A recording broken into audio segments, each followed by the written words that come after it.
আল্লাহ রসুল সাল্লাল্লাহু আলাইহি ওয়াসাল্লাম এক সাহাবী আয়েশা নবীজিকে বলল, ইয়া রাসূলুল্লাহ, ইয়া হাবিবাল্লাহ, আমি বিবাহ করতে চাই। আল্লাহ রসুল সাল্লাল্লাহু আলাইহি ওয়াসাল্লাম ওই মহিলাকে জিজ্ঞাসা করলেন, আচ্ছা ঠিক আছে, কেমন ছেলে চাও?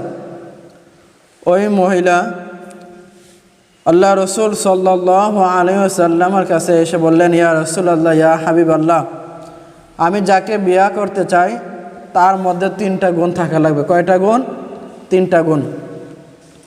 1 নম্বর শর্ত হইল সে দৈনিক কোরআন খতম করতে হবে। কি করতে হবে? দৈনিক কোরআন খতম করতে হবে।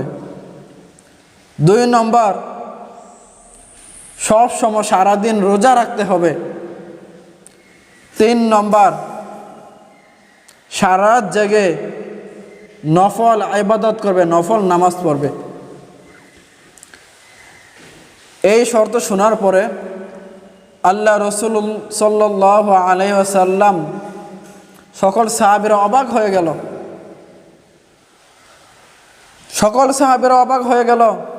তার মধ্যে এক সাহাবী হাত উঠাইয়া বলে, ইয়া রাসূলুল্লাহ, ইয়া হাবিবাল্লাহ, আল্লাহ নবী, আমি আপনার প্রস্তাবে রাজি হলাম, আমি এই মহিলাকে বিয়ে করতে চাই। সুবহানাল্লাহ। আল্লাহ রসুল সাল্লাল্লাহু আলাইহি ওয়াসাল্লাম যুবককে ওই মহিলার সঙ্গে বিয়ে করাইয়া দিলেন। বিয়ে হয়ে যাওয়ার পরে 1 দিন চলে গেল, 2 দিন চলে গেল, 3 দিন চলে গেল। ওই মহিলার শর্ত ছিল কি, আমাকে যে বিয়ে করবে তার 3টা যোগ্যতা থাকা লাগবে। 3টা শর্ত অনুযায়ী সে আমাকে বিয়ে করছে। আমি 3টা শর্ত অনুযায়ী বিয়ে বসলাম। 1 নম্বর, সব সময় রোজা রাখবে সারাদিন। 2 নম্বর, কোরআন তেলাওয়াত করবে, দৈনিক কোরআন শরীফ খতম দিবে। 3 নম্বর, সবসময় সারা রাত জেগে নফল ইবাদত বন্দেগী করবে। আমার স্বামী 3 দিন 4 দিন হয়ে গেল বিয়ে হয়েছে, একবার কোরআন শরীফ পড়তে দেখলাম না, একবারও রোজা রাখতে দেখলাম না, একবারও সারা রাত দাঁড়াইয়া নামাজ পড়তে দেখলাম না। ওই মহিলা কি করলেন?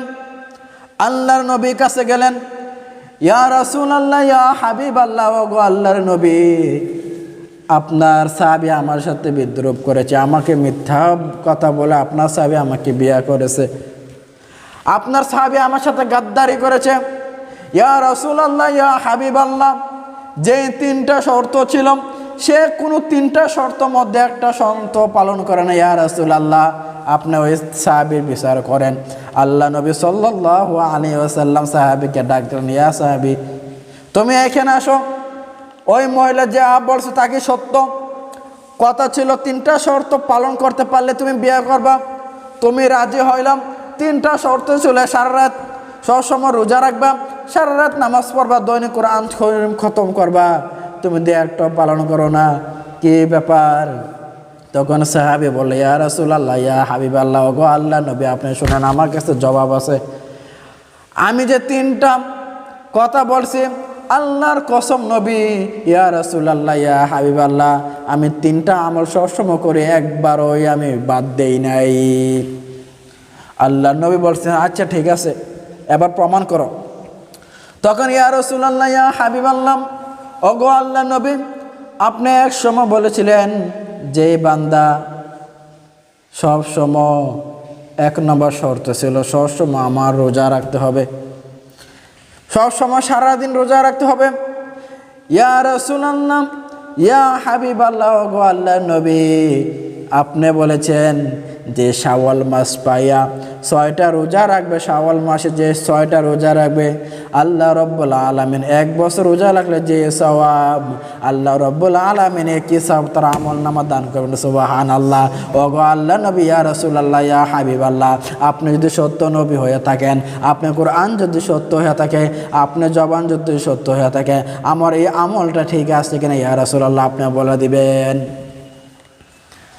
আল্লাহ নবীজি খুশি হয়ে গেলেন, বলল, হে সাহাবী, তোমার 1 নম্বর আমল পুরা হয়েছে, বলুন না সুবহানাল্লাহ। 2 নম্বর আমল ছিল দৈনিক কোরআন শরীফ খতম করবে। আল্লাহ রাসূল সাল্লাল্লাহু আলাইহি ওয়াসাল্লাম ওই সাহাবী বললেন, ইয়া রাসূলুল্লাহ, ইয়া হাবিবাল্লাহ, আপনার পবিত্র জবানে আপনি বলেছেন যে এই বান্দা সূরা ইখলাস 3 বার পাঠ করবে, আল্লাহ রাব্বুল আলামিন তার আমল নামা কোরআন শরীফে খতম দে। সুবহানাল্লাহ। ইয়া রাসূলুল্লাহ, ইয়া হাবিবাল্লাহ, গো আল্লাহর নবী, আমি যখন এশার নামাজ পড়ে ঘুমাতে যাই আমি সবসময় সূরা ইখলাস 3 বার পাঠ করি, আমার আমল ঠিক আছে কিনা বলেন। নবীজি হাসি মুখে বলেন, আলহামদুলিল্লাহ, তোমার আমল ঠিক আছে। বলুন না সুবহানাল্লাহ। 3 নাম্বার শর্ত হলো, ইয়া রাসূলুল্লাহ, ইয়া হাবিবাল্লাহ, ওগো আল্লাহ নবী, কথা ছিল সারা রাত নফল নামাজ পড়বে দাঁড়ায় দাঁড়াইয়া, আমি তাকে একদিনও নামাজ পড়তে দেখি নাই।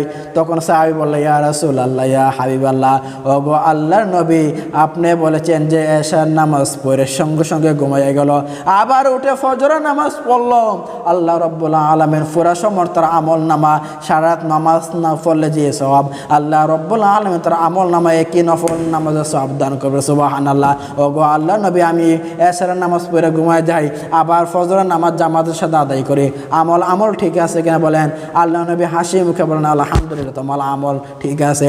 তখন মহিলাকে বলেন, হ্যাঁ মহিলা, তুমি কোনো চিন্তা করো না, তুমি কোনো টেনশন করো না, তোমার স্বামী 3টা আমলে ঠিক আছে, তুমি সুন্দরভাবে সংসার করে। বলুন না সুবহানাল্লাহ। এর জন্য আমাদের এই শাওয়াল মাসে এই আমলগুলা করা আল্লাহ তৌফিক দান করুক। আসসালামু আলাইকুম ওয়া রাহমাতুল্লাহি ওয়া বারাকাতুহু।